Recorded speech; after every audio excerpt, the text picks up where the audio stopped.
1300 টাকার LP gas 2000-এও মিলছে না। জানাবো হাত পাখার বাতাসে জট পাকছে আসন সমঝোতায়। জানাবো ভেনেজুয়েলার ভারপ্রাপ্ত প্রেসিডেন্ট লেখা ছবি পোস্ট করলেন ট্রাম্প। এবং সর্বশেষ জানাবো গণভোট সম্পর্কে সচেতনতা সৃষ্টিতে দেশজুড়ে ব্যাপক কর্মসূচি।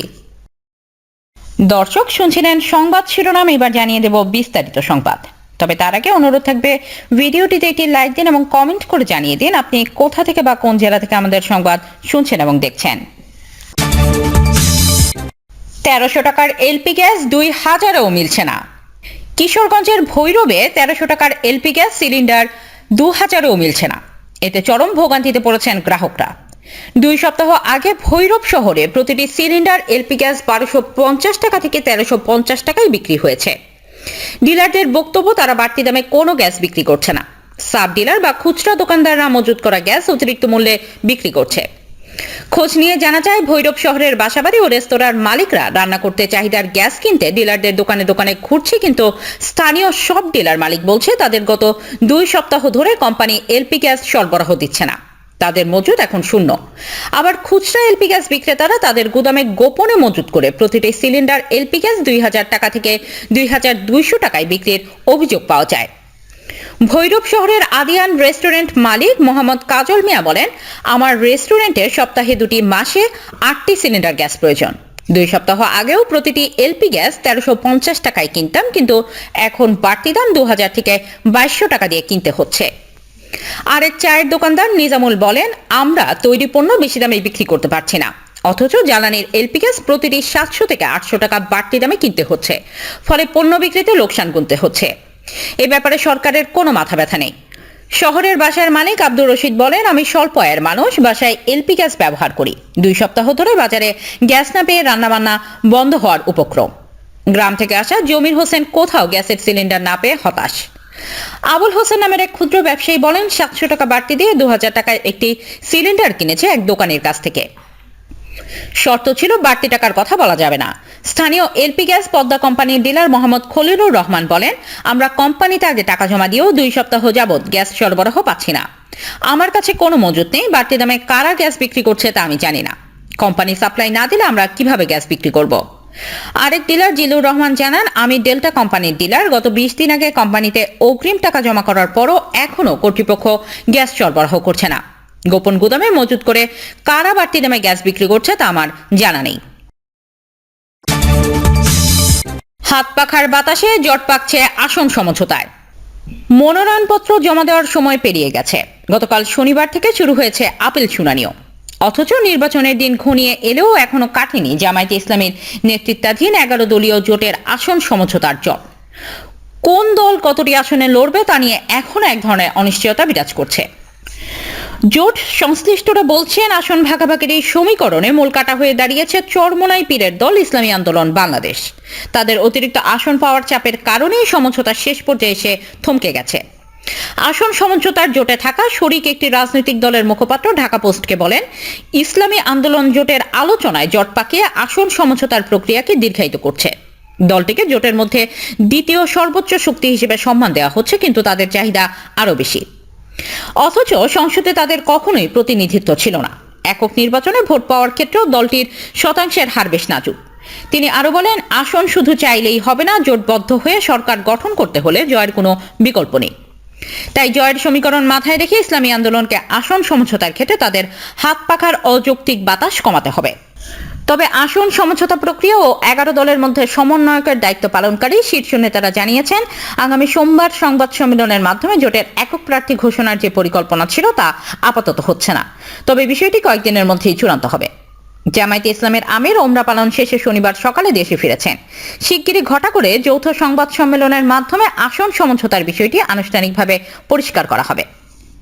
আসন সমঝোতায় কোনো জট বা শঙ্কা দেখছেন না যুগপৎ আন্দোলনের শরিক অন্যতম দল জাতীয় গণতান্ত্রিক পার্টি জাকপার সহসভাপতি ও দলীয় মুখপাত্র রাশেদ প্রধান। বরং বিএনপি নেতৃত্বাধীন জোটের চেয়ে নিজেদের জোটকে এগিয়ে রাখছেন তিনি। রাশেদ প্রধান ঢাকা পোস্টকে বলেন, আসন্ন ত্রয়োদশ জাতীয় সংসদ নির্বাচনকে সামনে রেখে এক বাক্সে ভোট ফর্মুলায় জামায়াতে ইসলামীর নেতৃত্বে গঠিত জোটের আসন সমঝোতার জট এ সপ্তাহে কাটছে। আসন নিশ্চিতে শেষ মুহূর্ত দর কষাকষি ও পর্যালোচনা চলছে, তবে প্রক্রিয়াটি কোথাও আটকে নেই। সমঝোতা 100% না হলেও 99% সম্পন্ন হয়েছে। মাত্র সামান্য কিছু আসনে দর কষাকষি চলছে, যেখানে ইসলামী আন্দোলন, জামায়াত ও খেলাফত মজলিসের প্রার্থী রয়েছেন। আলোচনার মাধ্যমে এটিও সমাধান করা সম্ভব। জামায়াতে ইসলামের একাধিক নেতার সঙ্গে কথা বলে জানা গেছে, জোটভুক্ত দলগুলোর নির্বাচনী আসন সমঝোতা প্রায় চূড়ান্ত পর্যায়ে পৌঁছেছে। দলভিত্তিক আলাদা আলাদা বৈঠক চলছে। মনোনয়নপত্র প্রত্যাহারের সময়সীমা শেষ হওয়ার আগেই আসন সমঝোতার বিষয়টি পূর্ণাঙ্গ রূপ পাবে বলে তারা আশা করছেন। যুগপৎ আন্দোলনের শরিক ও আসন সমঝোতায় আগ্রহী দলগুলোর শীর্ষ নেতারা বলছেন, মনোনয়নপত্র প্রত্যাহারের প্রক্রিয়া শুরু হওয়ার আগে এবং চলমান আপিল শুনানির মধ্যে আসন সমঝোতা চূড়ান্ত করতে হবে।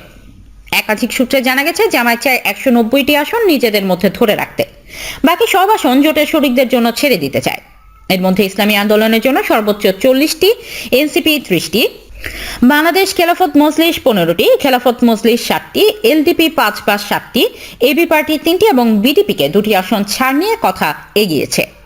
এই অবস্থার মধ্যে ইসলামী আন্দোলনের সঙ্গে গত কয়েকদিনে একাধিক বৈঠক হয়েছে, যেখানে ইসলামী আন্দোলন অন্তত 100 আসনে ছাড় পাওয়াকে সম্মানজনক দাবি করছে। জামায়াতে ইসলামীকে ইঙ্গিত করে ইসলামী আন্দোলনের এই নেতা বলেন, সদিচ্ছা থাকলে সমঝোতা কঠিন কিছু নয়। আমরা কোনো অযৌক্তিক দাবিও করিনি, কিন্তু একটি রাজনৈতিক দল এককভাবে সিংহভাগ আসন ধরে রাখার চেষ্টা করছে, যা অন্য শরিকেরা ভালোভাবে নিচ্ছেন না। তবে আমরা এখনো আশাবাদী, যদিও শঙ্কা আছে তবুও আশা করছি শেষ পর্যন্ত একটি সম্মানজনক সমঝোতা হবে। কিছু আসনে হতে পারে উন্মুক্ত নির্বাচন। 11 দলীয় জোটের আসন সমঝোতায় যদি শেষ পর্যন্ত ঐক্যমত্য না হয়, তবে কিছু আসনে ওপেন ইলেকশন বা উন্মুক্ত নির্বাচন হতে পারে। বিশেষ করে যেসব আসনে জোটভুক্ত 2 বা 3টি দল সমপরিমাণ শক্তিশালী এবং কেউ কাউকে ছাড় দিতে নারাজ, সেসব আসনে এই পথ বেছে নেওয়া হতে পারে।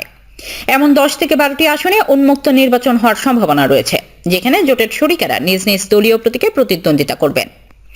এই প্রসঙ্গে ইসলামী আন্দোলন বাংলাদেশের মহাসচিব অধ্যক্ষ হাফেজ মাওলানা ইউনুস আহমদ বলেন, আগে সমঝোতার বিষয়টি সুরাহা হোক। সব আসনে সমঝোতা না হলে হয়তো কিছু আসনে ওপেন ইলেকশন করতে হতে পারে। জামায়াত ইসলামীর এক শীর্ষস্থানীয় নেতা জানান, কিছু আসনে জামায়াত ইসলামী আন্দোলন ও বাংলাদেশ খেলাফত মজলিসের শক্তিশালী প্রার্থী রয়েছে। শেষ পর্যন্ত জনপ্রিয়তা ও যোগ্যতা যাচাই করে ইসলামী আন্দোলনকে আরও কয়েকটি আসনে ছাড় দিতে পারে জামায়াত। এই আলোচনাতে মূলত ভোট, জোট ও জয়ের সমীকরণের ভিত্তিতেই চূড়ান্ত হবে। 18 জানুয়ারির আগেই চূড়ান্ত হবে আসন সমঝোতা। ত্রয়োদশ জাতীয় সংসদ নির্বাচন 2026 উপলক্ষে জাতীয় নির্বাচন পরিচালনা কমিটি পুনর্গঠন করেছে বাংলাদেশ জামায়াতে ইসলামী। এই কমিটির সদস্য সচিবের দায়িত্ব পালন করছেন দলটির সহকারী সেক্রেটারি জেনারেল মাওলানা আব্দুল হালিম। দলীয় নির্বাচনী কৌশল নির্ধারণ সহ 11 দলীয় আসন সমঝোতা জোটের অন্যতম সমন্বয়ক, কোঅর্ডিনেটর হিসেবেও কাজ করছেন তিনি। আসন সমঝোতার সর্বশেষ অবস্থা সম্পর্কে জানতে চাইলে মাওলানা আব্দুল হালিম বলেন, আসন সমঝোতার প্রাথমিক সদিচ্ছার ভিত্তিতে বৈঠক হয়েছে এবং প্রস্তাবগুলো পর্যালোচনা করা হচ্ছে। জোটভুক্ত দলগুলো আসন ভাগাভাগির যে প্রস্তাব দিয়েছে, সেখানে সংখ্যার চেয়ে দলের জনপ্রিয়তা ও আসন ভিত্তিক শক্তিকে গুরুত্ব দেওয়া হচ্ছে। এর ভিত্তিতে আসন সমঝোতা চূড়ান্ত করা হবে। এখনো জোট নয়, এটি মূলত নির্বাচনী সমঝোতা। জামায়াতের নেতৃত্বাধীন 11 দলীয় জোটের প্রসঙ্গে জাতীয় নাগরিক পার্টি এনসিপির যুগ্ম সদস্য সচিব আলাউদ্দিন মোহাম্মদ ঢাকা পোস্টকে বলেন, যতক্ষণ পর্যন্ত একই মঞ্চে একই ইশতেহার এবং একই স্লোগান নিয়ে জাতির সামনে হাজির হওয়া না যাচ্ছে, ততক্ষণ পর্যন্ত এটিকে পূর্ণাঙ্গ জোট বলা যাচ্ছে না। এখন পর্যন্ত বিষয়টিকে একটি নির্বাচনী সমঝোতা হিসেবেই নিতে হবে। তিনি আরো বলেন, প্রতিটি দলের আলাদা আলাদা এজেন্ডা রয়েছে, যারা মূলত ভোটের লড়াইকে কেন্দ্র করে একত্রিত হয়েছে। প্রায় 30টি আসনের মতো জায়গায় এনসিপির বিপরীতে জামায়াতে ইসলামী কিংবা এই জোটের অন্য কোনো দল প্রার্থী দেবে না বলে আলোচনা রয়েছে।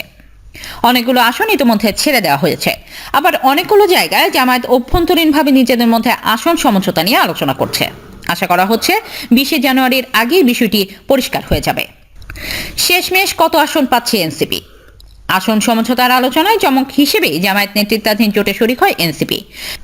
দলটির নেতাদের দাবি অনুযায়ী সমঝোতার শুরুতে 30টি আসনে ছাড় দেওয়ার আশ্বাস পেয়েছিলেন তারা। তবে পরবর্তী সময় জোটের অন্দরে আসন সংখ্যা কিছুটা কমতে পারে বলে গুঞ্জন শোনা যায়। যদিও জামায়াত সংশ্লিষ্ট সূত্র জানিয়েছে, এনসিপিকে শেষ পর্যন্ত 30টি আসনে ছাড় দেওয়া হতে পারে। ভেনেজুয়েলার ভারপ্রাপ্ত প্রেসিডেন্ট লেখা ছবি পোস্ট করলেন ট্রাম্প। নিজেকে ভেনেজুয়েলার ভারপ্রাপ্ত প্রেসিডেন্ট বলে ঘোষণা করেছেন যুক্তরাষ্ট্রের প্রেসিডেন্ট ডোনাল্ড ট্রাম্প। নিজের সামাজিক যোগাযোগ মাধ্যম ট্রুথ সোশ্যালে এই ঘোষণা দিয়েছেন তিনি।